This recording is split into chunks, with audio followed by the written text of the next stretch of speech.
Welcome back, everybody, to your Game of Thrones recaps. Today is Episode 7, The Bear and the Maiden Fair. My name's Kyle Maddock.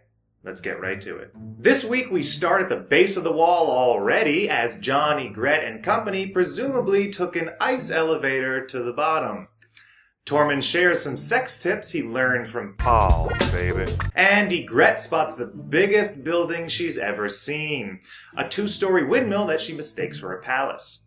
Jon replies with, "You know nothing, Ygritte," wildly. And spends the next 5 minutes yelling, "In your face!" Orell sees how easily impressed Ygritte is and tells her that he can turn into a bird and that's why she should mate with him. "You know nothing, Orell Birdface." At Camp Bran, Osha's getting pissy because Jojen is the only one not doing any work, completely forgetting once more that Rickon is even there.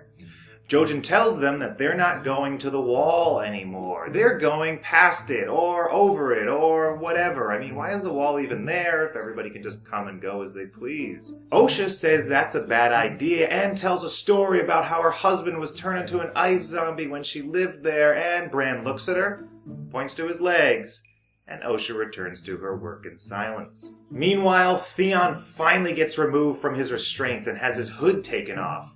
He naturally panics after weeks of being tormented, but when he sees that it's 2 sexy girls helping him, he unnaturally freaks out. Because this is Game of Thrones, the 2 women immediately disrobe and begin seducing Theon, trying to get a peek at what's in his pants. Just as Theon starts to relax and get into it, his BFF comes back with a knife.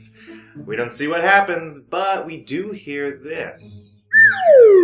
At River Run, Robb and his men are about to leave for the twins, except it's raining and there's no such thing as an umbrella. Not yet.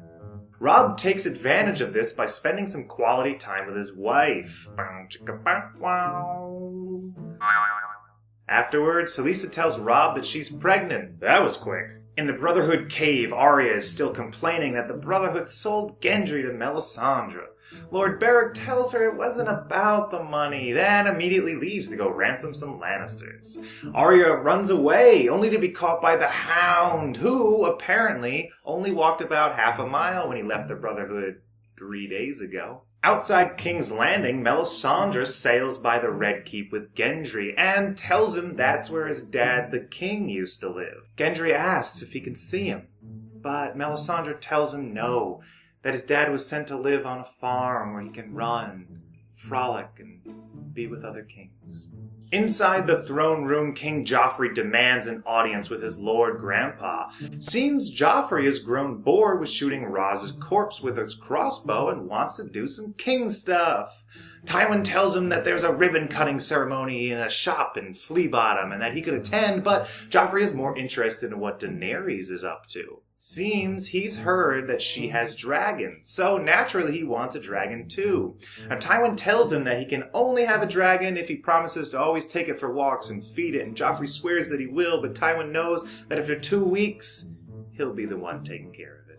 Sansa complains to her new bestie Marjorie about having to marry Tyrion. Marjorie asks why. I mean, he's handsome and he's rich and from what she understands, a gifted lover. I mean, not as gifted as Paul, baby, but not bad in his own right. But Sansa is a spoiled rich girl and says she doesn't want to marry a dwarf, especially one whose brother pushed her brother out of a window. Oh yeah, that. Tyrion has some problems of his own, as Shae isn't understanding when it comes to him having to marry Sansa. Tyrion assures her that they can still do it, and he'll just be married to Sansa for show. Shae counters with the expectation that he will have to get her pregnant. Tyrion counters with a threesome. Shae leaves. No Cersei, but the other Lannister sibling is having a tough time of his own. Lord Bolton finally lets Jaime go back to King's Landing, but Brienne has to stay behind and fulfill her duty of getting raped repeatedly. Oh, but it isn't long before Jaime's reminded that he's the reason Brienne is still captive, as Locke wants his reward of the sapphires that Jaime completely made up. Jaime then levels up and goes back to Harrenhal, where he finds Brienne fighting off her first rapist, a bear. And all she has to defend herself is a wooden sword. Jaime decides to jump down into the bear pit without grabbing a real sword because, why not? And helps Brienne to escape as the hungry bear is denied his dinner. Finally, in another part of the world, Dany and company have reached Yunkai, an ancient city that is another major player in the slave trade. Sir Barristan and Sir Jorah tell her that she can't take the city because of the walls, but Dany isn't interested in the city. She wants all its slaves. To be free, not to come work harder for her at less than a living wage. Dany hosts the mayor of Yunkai, who offers her a ton of gold and ships in exchange for peace. Dany counters with, he gets to live as long as he sets his slaves free. No deal, and Dany's entire arc this season continues to be as eventful as going to a flea market on Sunday morning.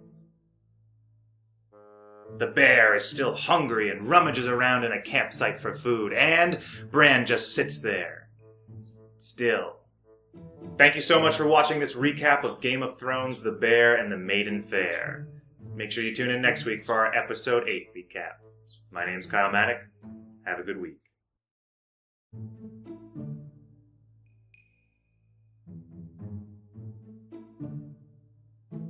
No Cersei.